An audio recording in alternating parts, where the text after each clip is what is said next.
Tonight on Nightline, passage to India. For hip surgery? Why more employers and insurers are sending ordinary American patients halfway around the world for surgery and footing the bill. Is it safe? We go with one Oklahoma woman on her medical adventure. And tonight, a new frontier in American health care. But it's not in America. One alarming statistic is well known. Nearly 50 million Americans have no health insurance at all. Last year, federal spending for health care was more than $600 billion, or roughly 1/4 of the whole federal budget. Even routine surgeries can cost tens of thousands of dollars. So this evening, we look to the other side of the world for answers. The outsourcing of surgery. Hari Srinivasan with the latest installment of our healthcare series, Prescription for Change. Dodie Gilmore's been working on farms since she was little. But these days, walking around her 180 acres in Cato, Oklahoma, is an incredibly painful ordeal. It's a struggle just getting through your daily chores. She has arthritis in her right hip. It's bone grating on bone. You're never out of pain. It's always a lot of pain. But her insurance calls it a pre-existing condition and won't pay for hip surgery. Without insurance, the surgery can cost anywhere from $28,000 to $40,000. Neither Dodie nor the small real estate company she works for could afford that. Even though we have great medical care here locally, it's still to the point that where if you have to pay for it out of your pocket, it's just almost unaffordable unless you have a pretty good little nest egg. But now Dodie and her boss, Martin Van Meter, think they've found a way to take care of the problem. Dodie can get the surgery she needs for 1/3 the price if she goes to India to have the operation there. We're kind of a family, and Dodie needs this help, and we're willing to help her if this is the only way that she can get the surgery that she needs. So Martin worked out the bill with Planet Hospital, a firm that places patients overseas, for Dodie to get an operation called hip resurfacing in a hospital in New Delhi. 2 weeks ago, Dodie packed her bags and headed off for India. Her husband will stay behind to take care of the farm. It'll be a month before she sees him again. See you later. All right, dear.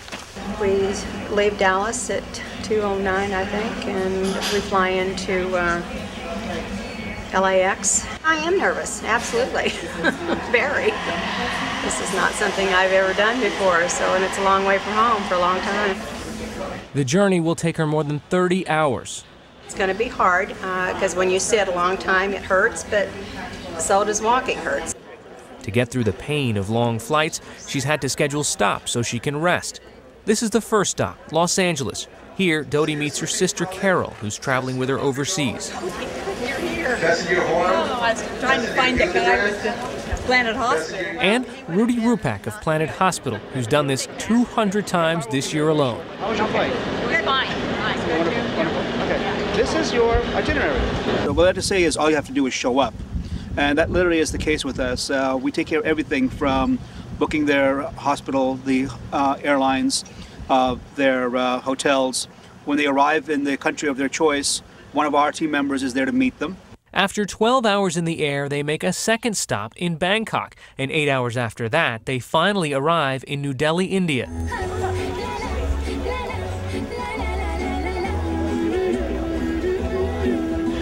you ever been on a trip that long to get any place? They're whisked through the streets of New Delhi. She doesn't see much on her way to the hospital. I'll tell you, it looks a lot like Mexico, though. It does. It really does. Even at the late hour, the staff is waiting. My name is Ilse. I'm the same staff. I'm going to look after you. Okay, this is your room. And right away, a doctor comes to examine her. It hurts. Yeah. That hurts. That too. Yeah. Can't cross the legs. The hospital shines from the constant mopping and waxing of the marble floors. Glass doors open to enormous lobbies. There's even a Subway sandwich shop in one of the cafeterias. And her room has a view. It's gorgeous. You can see a lot of the city. And, it's very relaxing, actually. Just out of view, outside the hospital parking lot, cow dung patties are still being baked in the sun for fuel. And the source of those patties are not an uncommon sight. Across the street are some of the millions in the country for whom the kind of health care Dodi is getting here will never be within reach. You must be Dodi. I'm Dodi. You must be Rick. I am. Good to see In the room you. next door, another American, Rick Thews, an avid skydiver from California. Good to see you. I'm your next door neighbor. And I'm glad to be saying that I'm walking. I see that. He's now recovering from his hip resurfacing. My HMO failed me. They denied my requests for hip resurfacing. And apparently India sees taking in Americans desperate for low-cost, high-quality health care as a growth industry. I'm on top of a construction crane in the city of Gurgaon. This is one facility of about a half dozen hospitals that are sprouting up just about a half hour away from the Delhi International Airport. That means that by the year 2010, there will be at least 2,000 more world-class beds at Indian prices.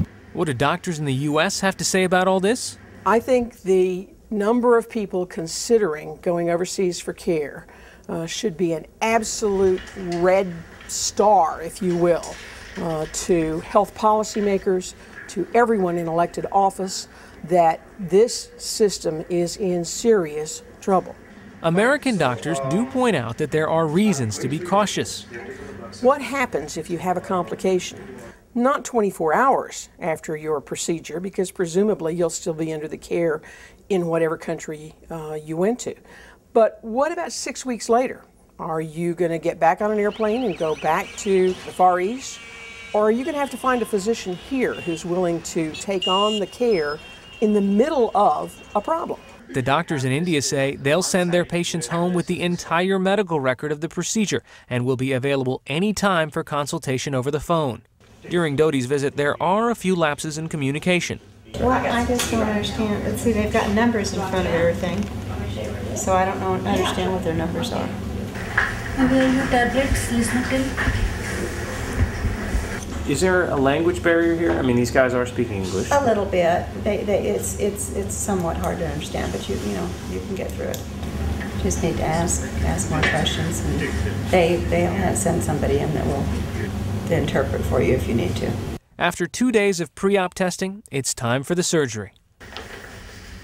Okay, 1 second on the wrist. Thank you. Sitting down. Good morning. Good morning. Would How are you? Hurry up with the drugs. Yeah? Would you hurry up with the drugs? Hurry up with the drugs. Yeah. My back hurts. The doctors here told us that the operating theaters are so clean that their infection rates are lower than many hospitals in the West. So what we do is we just gently take away this worn out cartilage part with just a shade of bone. This is the socket. See how solidly it is fixed. We put a very little of bone cement, and actually technically the operation is over. The surgeon working on Dodi has done more than 150 of these resurfacing procedures with the new Johnson & Johnson device that's not available to patients in the U.S. because it's still awaiting FDA approval. He's trained in the West, published in academic journals, and has even written a book on how to do these operations. So it took her 30 hours to get here for a 30-minute surgery. Fair enough, but she's going to have more than 30 years of good time, I hope. 2 days after her surgery, Dodi takes her first steps. Meanwhile, Rick is already checking out of the hospital and on his way to a hotel. He hopes to see the Taj Mahal before leaving the country. Hari Srinivasan for Nightline in New Delhi, India. We heard from Dodi Gilmore yesterday. She's doing fine and is hoping to return to the U.S. next week, going halfway around the world for surgery that could have been performed just a few hours away from home. An example, if there ever was one, of how expensive American health care has become.